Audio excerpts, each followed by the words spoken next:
Are you ready for the Pats Nation? The only real deal Patriot postgame show.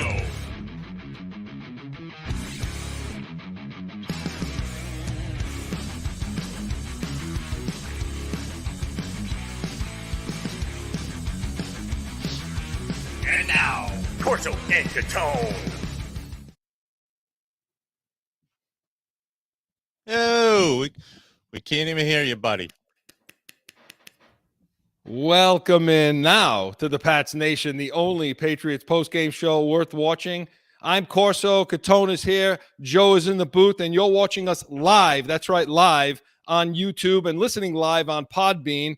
And hey, we want to hear from you today. That's how pissed off we are because I'm muted myself. That's how irritated I am, Mark, you know? But 855-313-PATS. Call us. We want to hear 855-313-7287. And Joe's got the live chat going on YouTube. So make sure you chat in, call in. We want to hear from you. Let us know what you think about this one as week one sees the Patriots travel to Miami and lose 20-7. And we're going to have all the breakdown, including Mac Mania, our coach's corner, and our Sunday stiff. I think we have a lot of choices there, Mark, today. So, Mark, before we get into Mac Mania, give your impressions, week one, this performance. Bad. I no other word to say, but bad. Mistakes, undisciplined, coaching. Just where do you want me to start? Well, we're gonna start with Mac Mania. For me, it's more of the same. More of the same. We ended last year with this crap, and we begin this year with the same stuff. I haven't seen too much corrected, and we're going to get in deep into it. But let's start with Mac Mania, Joe. Mac Mania!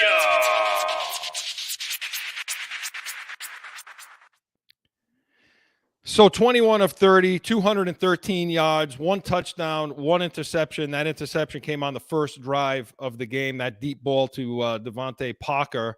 And, Mark, let's start right there. Let's start with the interception. Who do you put that on?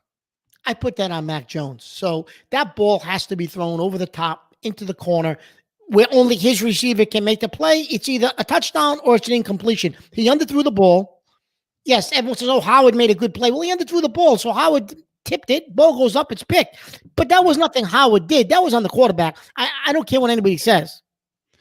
Yeah, I agree, and I'm already hearing buzzing around about, it's a 50-50 ball. Parker's got to make a better, he's got to try a little harder. It shouldn't have been a 50-50 ball. No, it shouldn't have been. It should have been out over the top, as Mark said, so we can put it in that bread basket, right? Sorry for the hands in the face, but that bread basket, and it's either an incomplete pass, as Mark says, or it's a touchdown. So, no, I put that on Jones too. And I thought overall, Mark, my impressions of Mac Jones today, inconsistent. He didn't look comfortable. No. He overthrew some passes. He underthrew some passes, skipped some balls, made some poor decisions on where to put the ball and who to go to. Yeah. I mean, that's my overall impression of him, and we get detail, but how about you? No, I agree. That was my impression as well. And one of the things that we had discussed during the game was he couldn't get in rhythm, right? But they also didn't do anything to get him in rhythm, right? But he just couldn't get in rhythm. Underthrown, overthrown, throwing to the wrong guy, incorrect reads. So yeah, it was a not a good performance for Mac Jones today. What he did last year. And what we anticipated we would see this year, we didn't see today.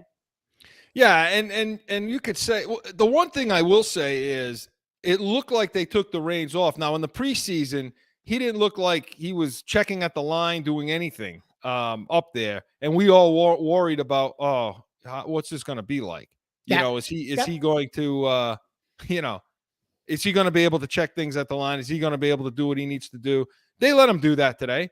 And at times he was pretty good. In that first drive, it seemed pretty smooth, the operation. Then he threw the pick, and then I saw him a little disjointed at times. Yeah. So, I mean, there were a few plays, where, for example, he had Jacoby Myers on a deep out route where there's a linebacker or a defensive back underneath. The ball you shouldn't be throwing. Yeah, it's a tough ball to put in there. It was going to be incomplete. There's no way he's completing that pass. So things like that. He skipped the ball to Jacoby Myers in the center of the field. Actually, no, he didn't skip it. It went off the friggin' defender's back towards the end of that game. So decisions like that, and he overthrew some long passes, right? Yeah. So I mean, he had time. He had time, to throw the ball. He just made some poor decisions and was sloppy. It was sloppy. It was a sloppy. Yeah, he just, I don't know. To your point, Chris, at the beginning of the game, they did take the reins off him. So you can't say, oh, he was restricted because, they didn't let him do anything or check out of things. I mean, the second play from scrimmage, they had a stretch running play set up, and he checked out of it and went back to something more familiar that they ran a lot last year, and It was a big gainer. So second play of the game, he checked out of something. So you can't say, oh, he was restricted by the play calling. Don't blame the coaches. Mac Jones just had a poor game. And he couldn't, like I said, he couldn't get in rhythm. He didn't necessarily seem comfortable for whatever reason. And I don't know what that was, but you're right. He did in the first series, and the throw to Parker that ends up intercepted seems like it threw him off his game. And listen, your second year in the league, with the experience you gained last year, that can't happen. That cannot happen where that threw him off his game. Now, some of the things that bothered me with him too are, and we're going to get to this. We're going to get to the strip fumble scoop score in a second. But one of the things that pissed me off a little bit is, okay, so they look like they gave you some of the reins. He's walking up to the line of scrimmage on 4th and 1, 3rd and 1.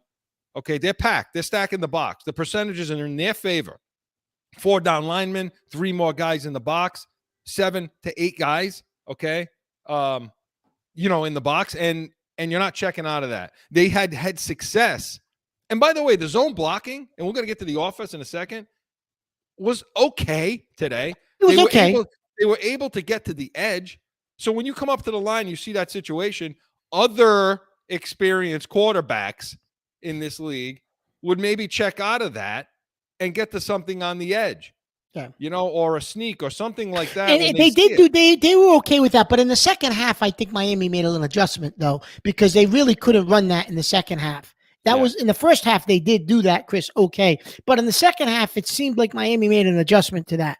And the other thing with that stretch, again, getting to the outside, if you're going to implement that, well, Jesus, you better bring in the personnel to run it.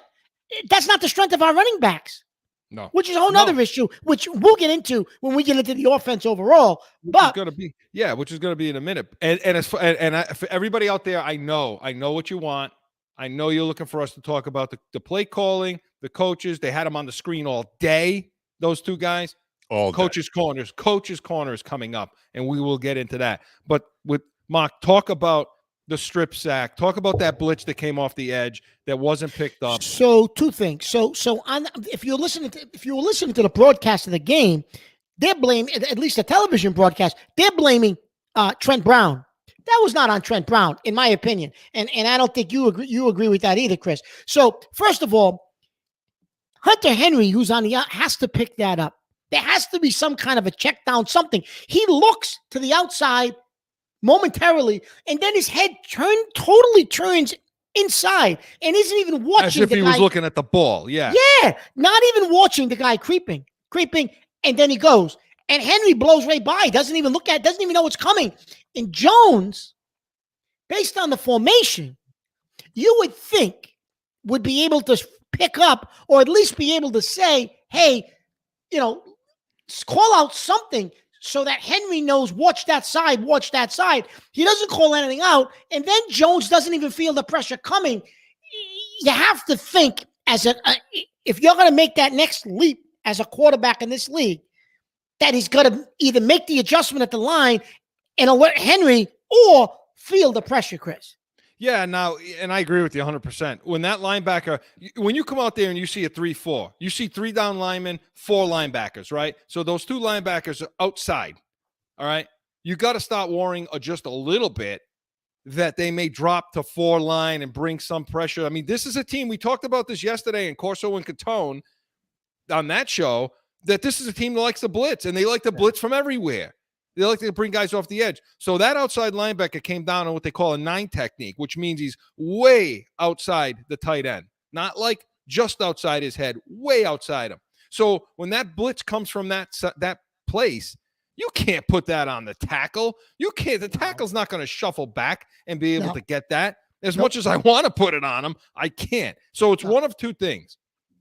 Either coming onto the field, Hunter Henry had to have been told or should have been told, hey, you see walk up, you see this kind of formation, check with a blitz read, something quick off the line of scrimmage where I can get you the ball. Or, like Mark says, Jones has got to recognize it. He's got to stop when he sees the creeping. He's got to stop. I don't know where the play clock was at that moment, but he's going to stop the play, adjust his protection, and then go from there. And he didn't do it. Yeah. He didn't do it, and there it is. So yeah, I put it on Jones too. So an uneven performance. Yes, Mark? Oh, absolutely an uneven performance. Absolutely. And then getting to the rest of the offense now, because we've been chomping at the bit to do that. So let's talk, because I heard a little grumblings after the game right away. People are putting this loss on to the offensive line, okay, and the coaching. Now, look, you knew no matter what happened on this field today, it was going to be the offensive line and the coaching. Yeah, but let me ask you something. Was it really, though? Let me ask you something. Do you think the offensive line played that bad? They had three quarterback pressures, 2 sacks. Now, I don't have the stat about tackles for loss. I know they had a few of those, okay? But otherwise, no, I don't think the offensive line played that bad. To say that this loss is on the O-line, yeah, that's overstating. I don't see that. I thought that they zone blocked pretty well. I thought they were able to run the ball at times when they decided to. Okay, they had 78 yards rushing, so we would have liked to see, Mark, you said for them to win this game, they're going to have like 140, 150 yards rushing. Yep, that's what I said yesterday on CORSO and CATONE, and they weren't even close to that. No, and they weren't close to that because they had 22 attempts from everybody. That's not a ton. I mean, it is balanced. They had 30 attempts throwing. They had 22 attempts. I would have liked to see about 20, 25, 25, something like that. So could they have done better in the run game? Yeah. Yes, they could have blocked it up better. I thought some of the zone blocking was okay. But no, I don't put this on the O-line. I don't. I mean, at some points, I do. Those 2 sacks were pretty bad. But one of them, we just talked about. You can't put it on them. No. And so what did you think of the performance of Strange, the rookie? I don't think he did that bad. I mean, I thought like I said, I thought the protection was pretty good. You got 3 quarterback hits for as many times as they threw the ball, 30 times, and the types of formations they had and the personnel they had out there. I don't think he did that bad, Strange. No, I don't think he did either. And I'm going to be honest with you. And I don't even remember seeing, how, you get hits and you get pressures, but was the pocket even collapsing? It didn't even seem like it was that where you were making him rush and like it didn't seem like it was. I mean, it didn't happen. So, I mean, we've seen this offensive line have a heck of a lot worse performances than this. So, to your point, I can't put this on the offensive line. I mean, much maligned coming into the regular season. Absolutely. Was the offensive line. Absolutely. And we were freaking out about them because, especially the 2 tackles, well, what the hell what are they going to be? No, I think for as bad as they looked in preseason, I was expecting a hell of a lot worse. I thought they played well enough, the O-line, to win the game. I really did. I mean, I thought they played well enough to win the game. I know nobody out there is going to agree with me, but I don't know what kind of game they were watching. And maybe I'm wrong. When I go back and look at it, maybe I'll see some things I didn't see since we come on right after. But no, I don't think they were that bad. Some of the notes I have on that are about Strange, that I thought he came off the ball well. I thought the tackles. Look, Mac Jones had a pocket today. Well, that's what I was saying. Yeah, he did. I thought he did. He stepped up a couple of times. But if there was any other type of pressure or poor throws, it wasn't because he wasn't stepping into them. It wasn't that he was throwing off his back foot due to the pressure. No. The poor throws he made were on him. Yeah. And bad decisions on where to go with the ball. Some of those deep throws, until we got the guy on the field that we wanted on the field, They were overthrows. They were underthrows. They just, the underthrow and the interception. That's him. Yeah, that was I don't put it on the offensive line. No. But get to the part you want. I mean, you want to talk about the backs first? No, you want to get to what you want to get to. So get to the receiving core now. What did you see? So a couple of things with the receiving core. Okay. Number one is, where the heck was Kendrick Bourne? You put him in the fourth quarter with 5 minutes, 6 minutes to go, and he catches the ball up the sidelines? Listen, you don't have any athleticism in the wide receiver group. I don't care. Everyone, it's an upgrade from last year. You got Devontae Parker. Parker is a big receiver. He's going to help you in the red zone. He's going to help you gain possession on short. He'll make catches. He's not possession receiver. Yeah, that's it. He's not an athlete. He's not going to give you that athleticism. You still don't have that. You still don't have it. Okay, Bourne is one of the few guys on this roster. I mean, Thornton's hurt. What are you going to do? He's hurt. Jonnu Smith is an athlete. But Bourne is an athlete. Do you know how many times Bourne was on the field in the first half of the game, Chris? 0. Yeah. None. 0. That's what I was about to say. I didn't think I saw him at all. Listen, Humphrey got on the field for a possession, and he got out for a play or two in the first half. Yeah. Humphrey, a practice squad player, got on the field, and Bourne didn't. You know what? That's disgraceful. And then you wonder why you can't win the game? Yeah. One target, one reception for 40 yards. Oh, gee, really? Really? I mean, I'm so sick. Really? Because he's in the Belichick doghouse. I am so sick and tired of this Belichick doghouse. He's in the doghouse. Yeah. It starts with Malcolm Butler, all kinds of guys throughout the years. Welker, Butler in the Super Bowl. So I guess, why should we be surprised about this? What did he do? What the hell did this guy do that he's not on the field? What? Do you know? I don't know. What did he do? Listen, supposedly he said something in training camp about early on when they asked him a question about the offense. He kind of let it out of the bag that they were putting in these new schemes and kind of made a reference to San Francisco and something he's comfortable with. And I put him in the doghouse with Belichick because you said something outside that locker room that you're not supposed to say. And he's been in the doghouse ever since. It's just such and that's what it is. It's just such an archaic dinosaur way of going about your business in today's NFL. Okay? Yesterday, you talked, not to cross sports. You don't like doing that.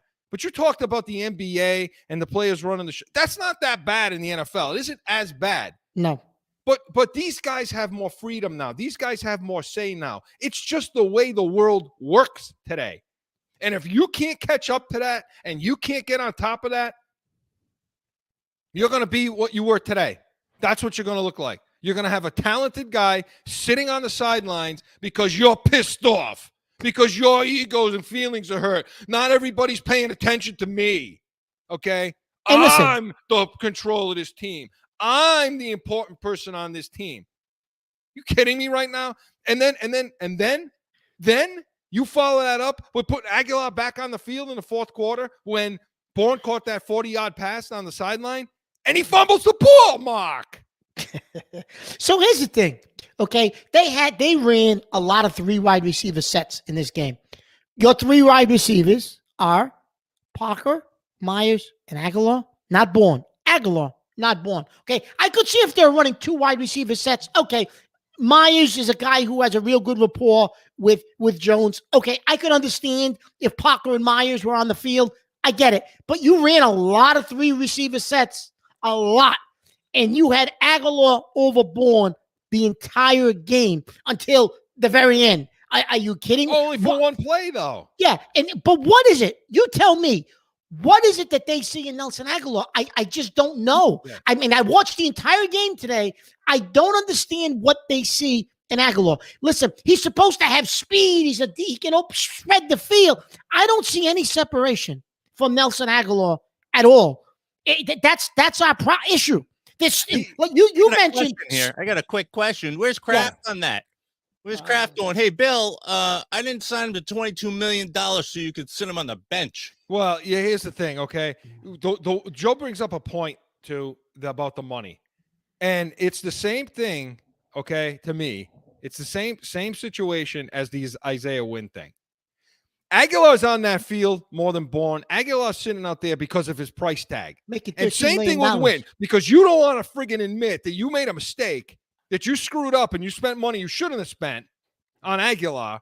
Okay, you took a big reach with him, and you said, listen, Mark said it flat out when they signed him, this is going to be a bust. This is a mistake. This is not a guy they should have paid money to. And lo and behold, that's what's happening. It's the same reason why Wynn is out there too. Okay, we're going to switch Wynn to the right side because you can't justify picking somebody number one and then sucking. Okay, you can't justify paying a guy. What is he getting? $10 million, Aguilar? Yeah, something like that. And you suck. So the receivers, you said earlier in the show, same old, right? Well, that's what we saw out of the receivers, basically. Same old, same old. The same thing we saw last year. Yeah, Parker helps them. You got Bourne on the bench. Thornton's hurt.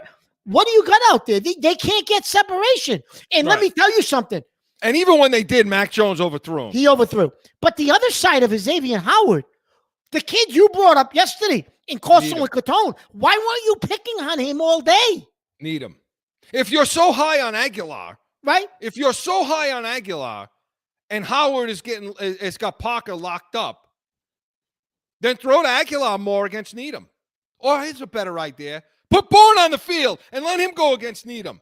Because Needham needed a lifesaver against Bourne. That's the guy Bourne went down the sideline on, was Needham. Yep. So I'm not sure I understand what the hell it is they're looking at, okay? But you mentioned something about the tight ends today. Yeah. Okay, about their use and why can't that ball rub routes, things like that. Tell. So I said to you, why can't you? You mean to tell me the only two guys that can run after the catch and have any type of a burst of speed on this field right now for us are Bourne, who you didn't want to play, and Jonnu Smith.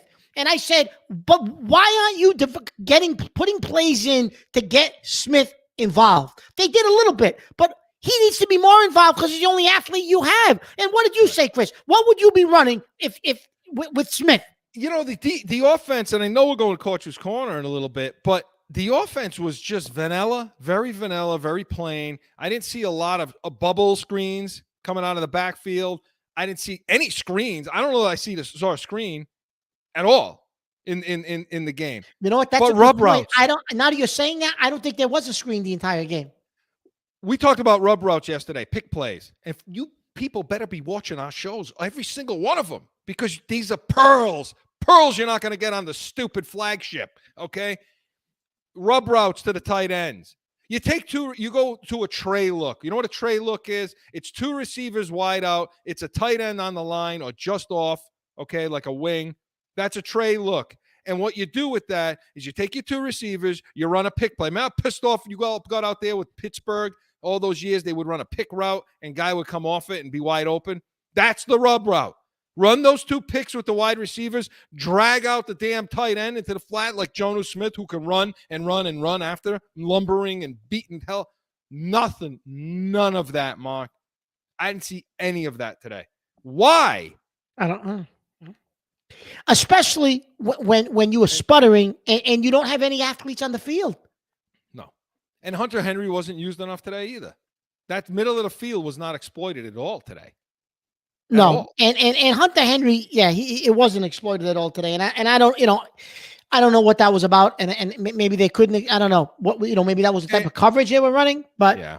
And give me 30 seconds. Give me 30 seconds on the backs, Mark. They had just to give you the stats. They had 22 rushes for 22 attempts, 78 yards. Harris had the high of 48. Stevenson had 25. Go. They didn't run the ball enough. They didn't try to establish the run enough because we talked about that yesterday. At times the outside, the stretch to the outside seemed to work, and then it looked like Miami kind of took that away a little bit. But they really, I don't think, worked to establish the run enough. But the thing that stood out to me, you mentioned the screen pass, okay? The thing that stood out to me was, I guess it would be Montgomery, maybe. A big staple of our offense over the years has been that running back who can catch the ball out of the backfield. I saw nobody who could do that today. So I don't know. You better maybe give the kid Pierre Strong, the rookie, a chance. activate J.J. Taylor from the practice squad. Somebody has to give you something out of the backfield catching the ball. You're going to have a problem. And nobody established themselves. I understand Ty Montgomery caught the touchdown. Okay, fine. But basically, there was nothing out of the backfield today. No bubbles. Nothing. That's nothing. where Montgomery should be, all right? Yes, On the outside, Mark? Yep, nothing. So 20-7, the Patriots fall to the Miami Dolphins down in Miami. This portion of the Pats Nation was presented by Special Sauce Podcast. Coming up, we're going to get to the other side of the ball and some of the things I know. I don't know if you're all ready for it out there, but we're going to get to the defensive side of the ball, and we're going to talk about the coaching right after this.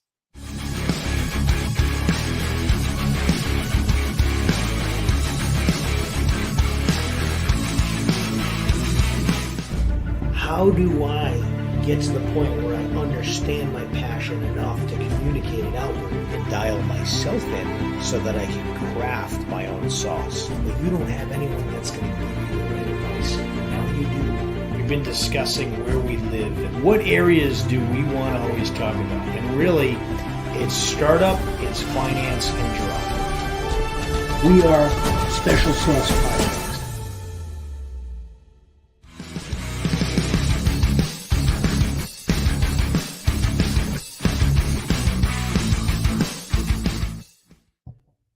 Back in with the Pats Nation, the only Patriots post-game show worth watching, the real Patriots post-game show. I'm wearing my red shirt. I'm so pissed off right now.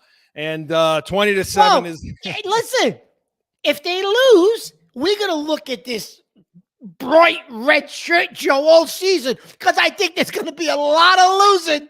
Well, I love the... Listen, right. I love the emblem. I love the logo. I wear it like a badge. Listen, like I love the logo. But you know, it was the logo. I thought they were changing the uniforms, and they had the old stuff going. Yeah, well, they'll do it for 2 games. They named one of those games is going to be the Buffalo game too. That's great. Oh, that's real great. So put the new uniforms on, then ruin my night. You know. Yeah, I think they're going to wear those uniforms against Chicago too. I think. I think it's the Jets. Is it the Jets? I want to say it's the Jets. Okay. You know? And we got a chat coming in from Kristen Lewis. We need to stop Miami. Yeah. Yes.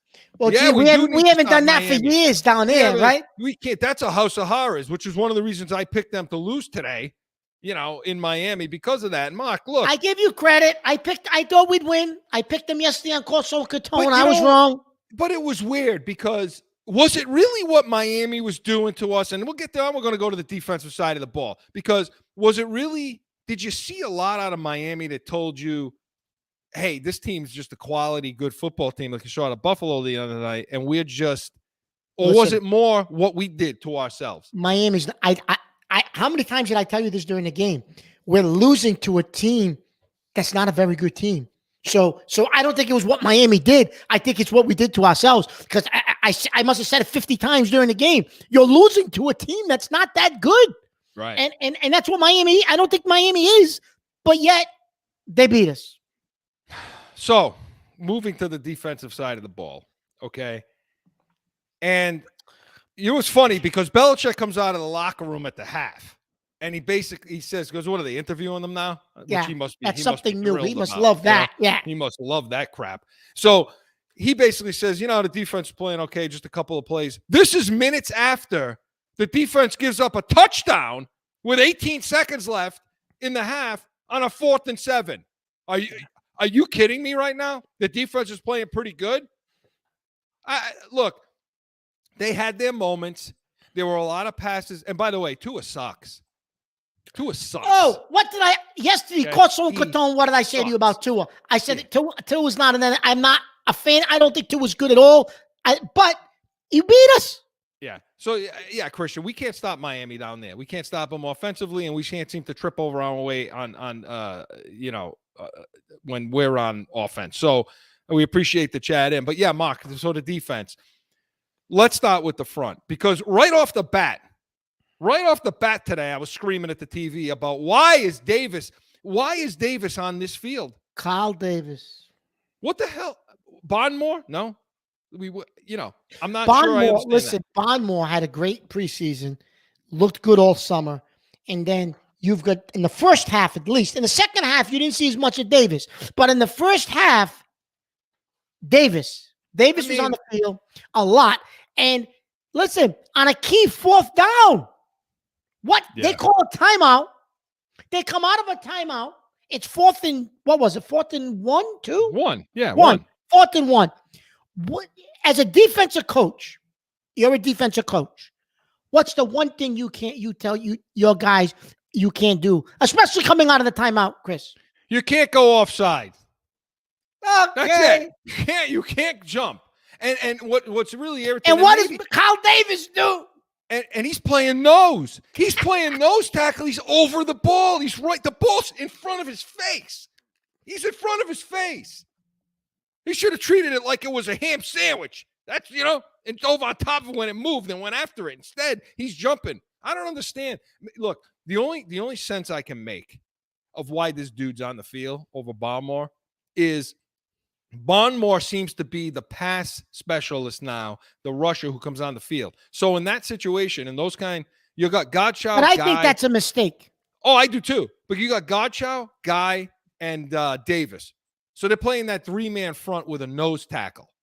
Okay, and maybe they feel like Barmore's size just isn't enough to play nose, because when he comes in the game, they have a 4-man front, and he's playing in a 3 technique usually, which is basically the B gap.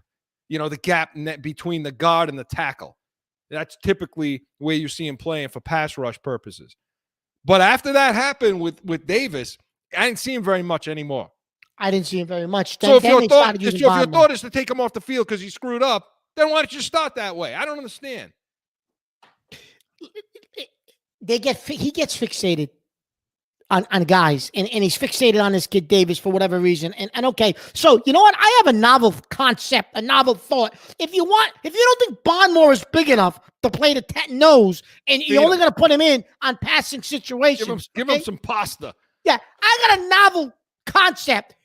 Maybe instead of taking a quarterback in the 4th round, you should have taken one of those big nose tackles that I mentioned pre-draft. Maybe you should have drafted one of those guys. Joe, it wasn't going to be long before the draft came up. Maybe.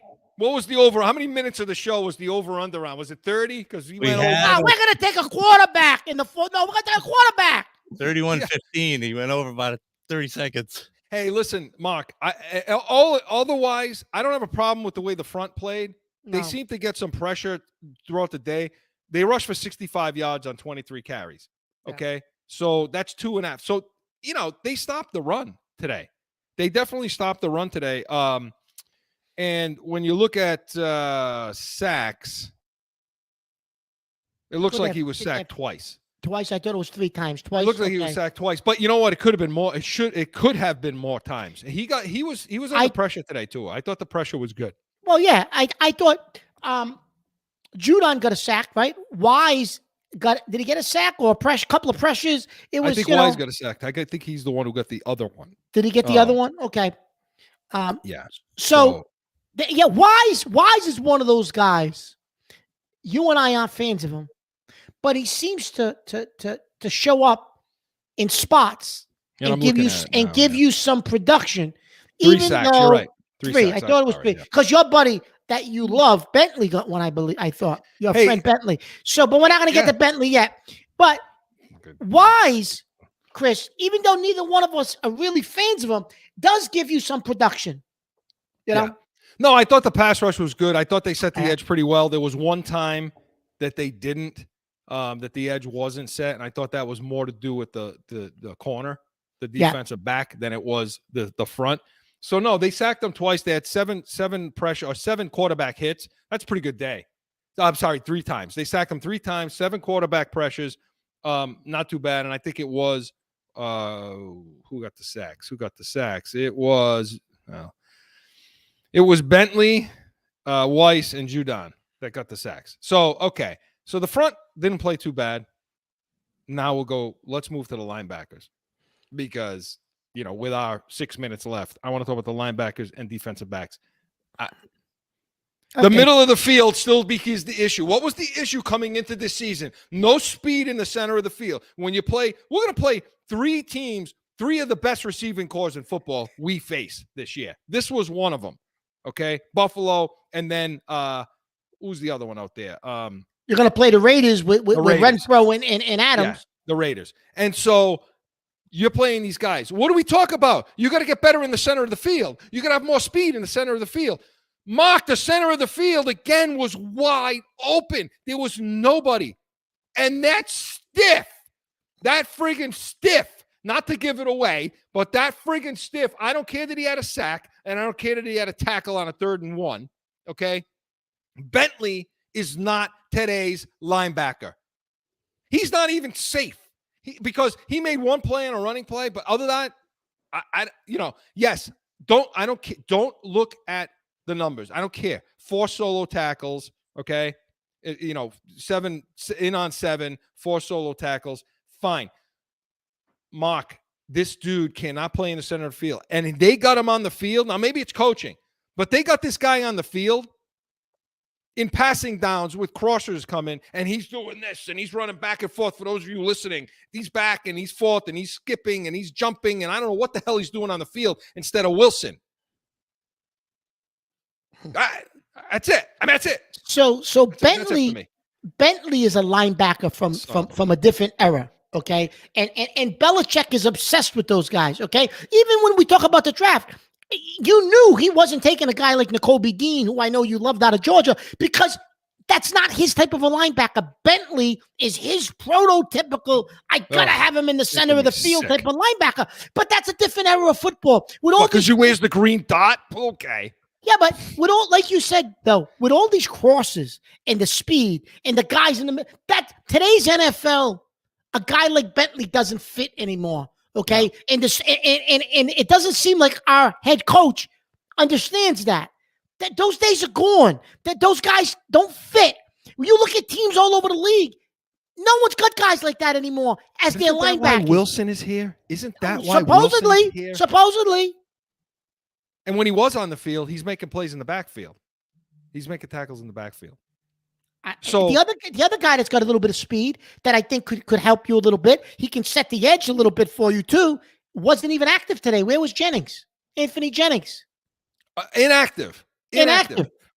It looked good in the preseason to me. Why? Do they think that much of Uche? Did Uche give him Uche that showed much me today? nothing. Uche showed me nothing. Uche's another busted draft pick. Bust. Right. And so Tua was 23 of 33 for 270. So, Mark, enough said on the line. The linebackers, it's still the same problem. No, but wait a minute, though. But then when they do put Wilson in, he shows his athleticism. In the place he was in, Chris, Wilson shows his athleticism in the limited times he was on the field, but yet he's not on the field long enough. Right. And as bad as that was, okay, we just got through saying they got pressure. Yeah. They got pressure, right? So they got enough pressure on the quarterback.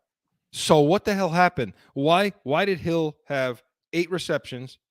Okay, yeah, there was 4 misses, but 8 receptions for 94 yards, 11 and a half a catch. Waddle had 4 for 69. He was only thrown at 5 times for a touchdown. What happened here, Mark? What happened in the secondary? What did you see in the secondary that either bothered you or did you think they played well? No. The secondary, first of all, I thought the safeties played bad.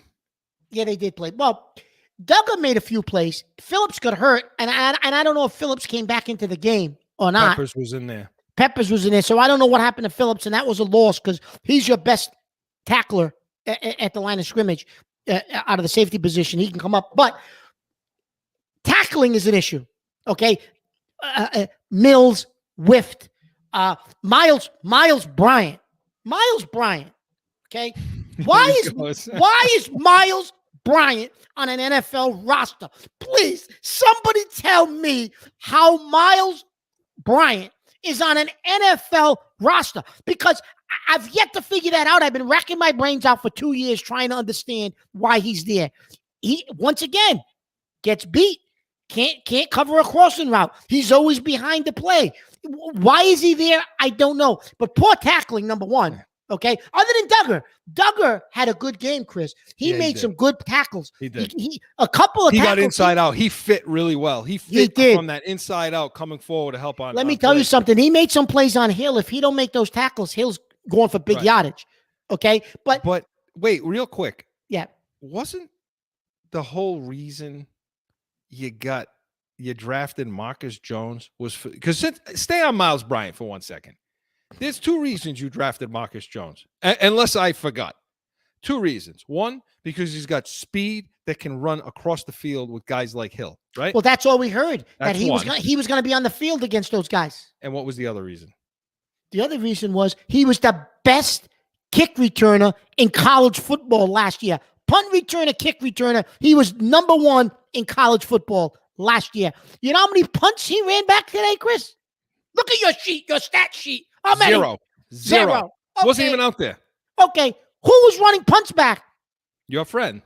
Miles Bryant. Your buddy. I think I can run He's a faster 40 than Miles Bryant. I may have to take a nitroglycerin pill, but I'll run a faster 40 than Miles Bryant. He's your new I would Landon like to Roberts. see that for sure. Huh? I would He's love your- to see that. Yeah. He's your new Landon Roberts. Oh, he Mark absolutely couldn't is. stand Roberts. This is your new Roberts, isn't it? Oh, my God. Why? What did you see out of Bryant? That he kept him on the field? Nothing that's worth keeping him on the field, because when Jack Jones came on the field from ASU, now look, I criticized the pick and where they chose him. Yeah. You know, but I thought he played pretty solid, decent, pretty well. In fact, I thought his coverage on Hill on one play was really good. He just got to get stronger hands. You know, Hill, one thing about Tyreek Hill, he's got some of the strongest hands in football. So if you're playing a 50-50 ball with him, he's going to come down with it. So your hands as a corner, I tell kids all the time, do those things that you strengthen your hands with, because you need to have stronger hands, you know? So I don't think he played that bad. The safeties, again, it was uneven. But the problem was I can't get a good gauge of the safeties because of the center of the field with how the linebackers defended underneath was so poor. Yeah. I can't put it on the safeties, but I thought they had a good job against Gilsecki today. I thought they played pretty well. It looks like he only had one catch off one target, and they covered him up pretty well. So talking about the safety play and the linebacker play, explain to me what happened on Waddle's touchdown at the end of the first half. How does that happen with 27 seconds to go in the first half? Please explain that to me. You had to, huh? I want to, you're talking about linebackers and safeties. I want you to explain to me how that happens. On the field, okay, it's 4th and 7. Not 4th and 3, not 4th and 2, okay, but 4th and 7. A clear passing down, 18 seconds left. I don't know how many timeouts they had, Miami at the time. You should never have Bentley on the damn field in that situation, because here's what happened. What they always do, what Kansas City did. You cross the field with Jalen Waddle, and here he comes on a crosser, and Bentley starts moving to his right. Oops, uh-oh. That's that uh-oh moment. Uh-oh. Here comes the guy coming from his left. He now can't get underneath in the throwing lane. That's the linebacker's job, is to get in the lane of the throw. So, yeah, but I thought we brought in a free agent to do that, a quick Mac linebacker. Wilson should have been on there. McMillan was out there. Here's what should have happened. Mac Wilson should have been out there, and you should have substituted a safety out there, period. End of story, end of discussion. That's it, and that's what happened on that play. I put that solely on Mullet Belichick and friggin' Mayo. Solely on, if those two guys are calling the defense, and we're going to get to that in a second, we're over. So I want to get to the coach's corner now, but that's what happened on that play, Mark. It wasn't good enough. It wasn't good enough from a schematic standpoint all day in the secondary, in the backfield. It wasn't good from a schematic standpoint, and it wasn't good from an execution standpoint, period. And I put it squarely on the inside linebackers today. That's what bothered me, because anytime they needed to play, they hit a crosser. Yeah. And that's it. Yeah. And that's it. So we want to know what you think. Paul is chatting in. Hi, guys. Welcome to the first week. Here we go. That's right. Here we go. Here we go, Mark. Here we go from a friggin' season of this. Here we go. So, Paula, I may need an oxygen or an ambulance if it keeps up like this for 16, 17 weeks. Week 3. Week 3, right. Our defensive breakdown was presented by CORSO Law Group, Arizona's leading criminal and traffic law firm. CORSOLawGroup.com. Allow us to be your voice. When we come back, this is what you've all been waiting for. This is what the screen showed today. Coach's Corner is next.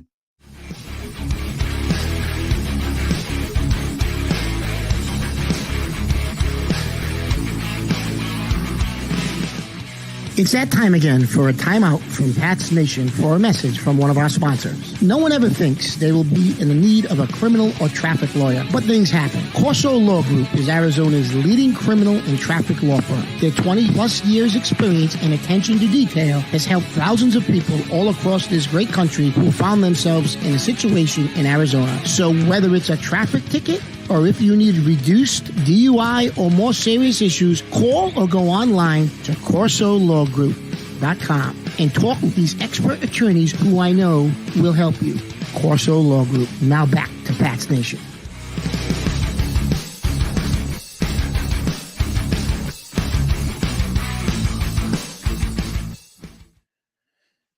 (20-7), the final down in Miami. The Patriots drop week 1 and go to 0-1 on the season to the Miami Dolphins. And this is what you've all been waiting for.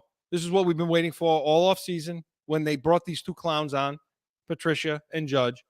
They had them on the screen today, right? All day long about play calling and so on. Okay, Mark, where do you want to start? I mean, well, you want to go Belichick? You want to start with Judge? You want to forget? You know what? Judge is a clown. I don't even know where you start, but I'm guessing. Yeah, you know what? Joe is right. I'm so ahead of myself. And he's so proud of the washes. Coach's Corner, Joe. Let's see it.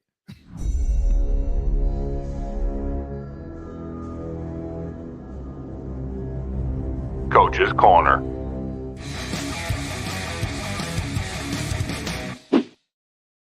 Hey, it's week 1. It's week 1. Give me a break. I don't. If I were in the blue shirt, I wouldn't be making these mistakes. So, Mark, what do you start with one of them? Well, I am. You know what? Let's start with the two bozos, Judge and Patricia, and I'm only starting with them because don't get me wrong, we're gonna get into Belichick. I'm only starting with because the offense scored 7 points. Well, can't you just chalk Joe Judge up to a, but he was in the screen the whole day, so he was at least in on the conversation, right? Yeah, I don't know, yeah. but so they scored 7 points, and I know the defense. We're gonna get into player personnel and stuff, but offensively they scored 7 points. Mac Jones didn't look comfortable the entire game. What wasn't there something that the two offensive guys could have done to get Jones in rhythm, Chris? If you were on that sideline with the clipboard and you were the OC, is there something that could have been done? Because you brought it up to me 4 or 5 times, so I want you to say it out today, right now. What could they have done to get him in rhythm? Yeah, so I'm throwing Joe Judge off the table. All I saw the Judge today was him just charting plays and writing things down like he's Zappy over there. Right. So he's irrelevant. He's useless. Okay. So we talk about Matt Patricia, who clearly is the play caller. Okay. Yep. Here's the issue that I had in that first drive, and it was from moment 1. I had really no problem with the play selection. They were even up, and even today they were very balanced. They were fairly balanced. I don't like the type of runs that they called at times. Yep. But the fact that the offense was balanced was okay. What we don't know is how many checks Mac Jones has at the line, and also, what's coming from the sideline and how much leeway he has. And is it Mac Jones is checking out of stuff and checking into bad stuff? But I will say this. The first drive of the game, you're moving the ball. You're in scoring range. It's been a rough preseason, right? This is the problem. This is where the feel for an offensive coordinator comes in, which Patricia doesn't have because he's never done it before, right? You don't need to take that shot down the field. There was no reason to do it. There was no need to do it. You had Miami on their heels. The crowd was silent. Well, they're a joke anyway. And you didn't need to do that. he would have been more comfortable, Mac Jones, continuing to run that type of read offense, pick the open guy, throw to the open guy, matriculate the ball down the field, get the ball down the field, either kick 3 or get 7. That was the problem I saw on the first drive. Didn't you see that? I did, and that really changed the momentum of the game. But my other issue is, if you're going to do it, and if you're going to call it, you're calling it on the other side of the field with that stiff corner that you talked about yesterday. Was it, what's his name? Needham. Why are you running that against Needham? You mean to tell me Aguilar or Jacoby Myers, somebody can't go up to the other corner of the end zone and throw that ball, that pass there, not over Xavier Howard? That was my issue. I agree with what you said, but if you're gonna do it, you don't throw it there to him. You throw it to the other side. Yeah, and I don't know. Once again, what we don't know, was that a check by Jones? Yeah, I don't know. Did Jones see one-on-one coverage against Parker and think, I got to take a shot right now? So, you know what? I don't know that, but I do know this. After that, they had a nice mix going, and then they went away from the run. Now, we've criticized McDaniels for this, too, in years past. We have. So let's not, what I don't want to have happen here is what the whole world is going to do. When you watch this, not the world, anybody who cares about the Patriots, our world, the Pats Nation world cares about this. And all they're going to talk about is the play call and the coaching. They weren't ready because of the coaches. Hey, look, the bottom line is this. You got to execute as players, too. Mac Jones, you got to throw the ball. If you are going to take that shot, get the ball out to where it needs to be. So we're not even talking about this right now. It's just a play that, it's an incomplete. But why did they go away from the run? Listen, I don't know.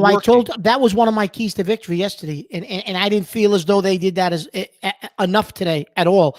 And the other thing, when I said about getting him in rhythm, I don't understand why they didn't go to more of the hurry up, no huddle, get to the line, get him in rhythm, making some quick reads, throw out.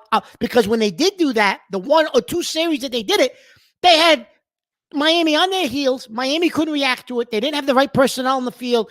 That should have been done more to get Jones in rhythm and get him comfortable, because that was the best he looked all day.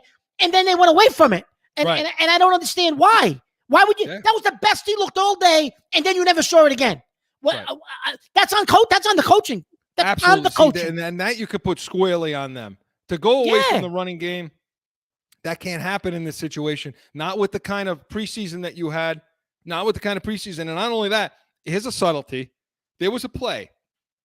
They ran. It was a stretch play to the left, to Brown side. Something happened where there was a penalty or a timeout. The play got halted. So like in Pop Warner fashion, they came back and ran it to the right.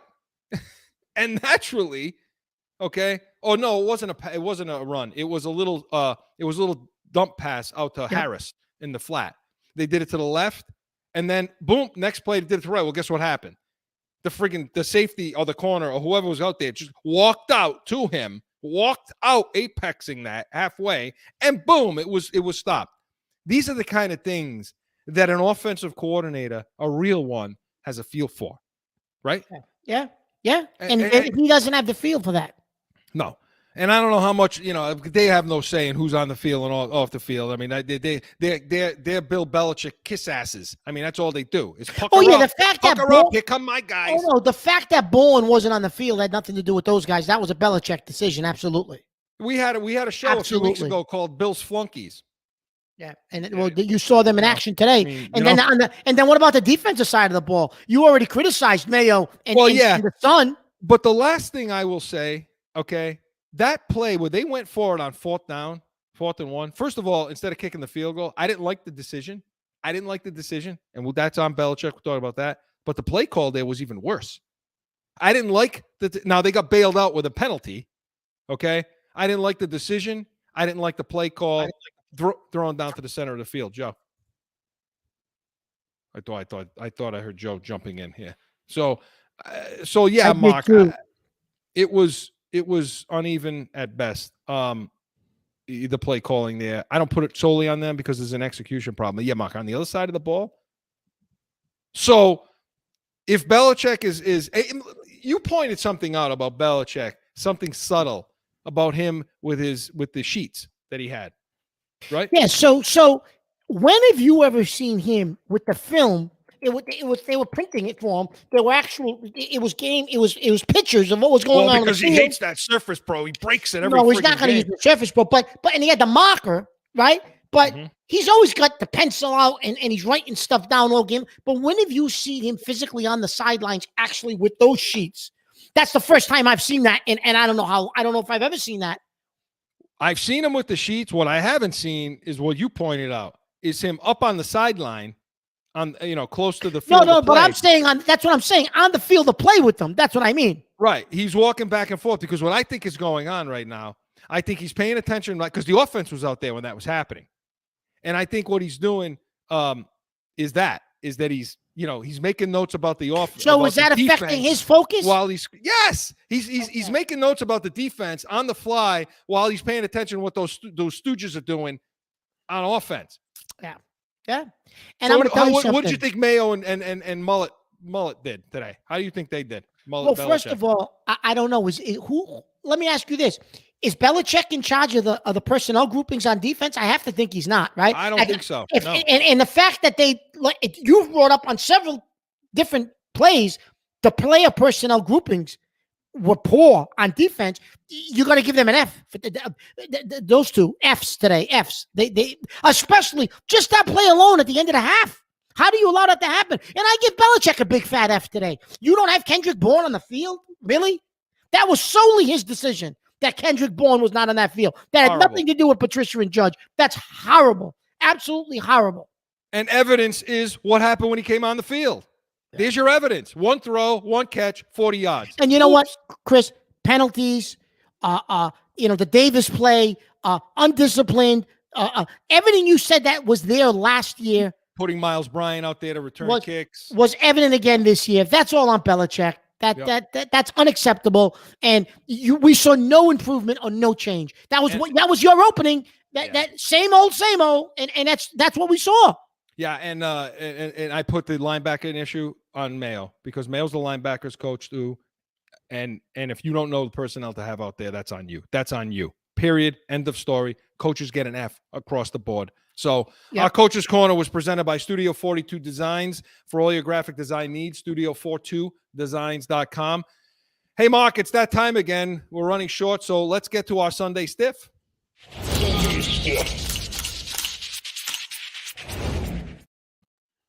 Okay. I'll you get the first call. Or do you want to go last? I'll go first. My Sunday Stiff is going to be Mac Jones, because I just feel as though, listen, like you said, you can't blame Patricia and Judge. Patricia.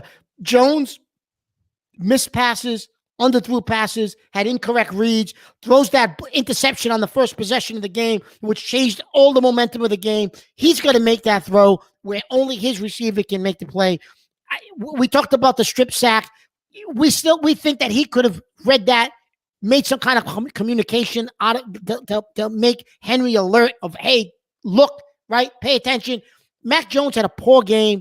In my opinion, Mac Jones was my Sunday Stiff, because if Jones, and in games like this, Jones has to be able to elevate his play and the team's play. This was a winnable game.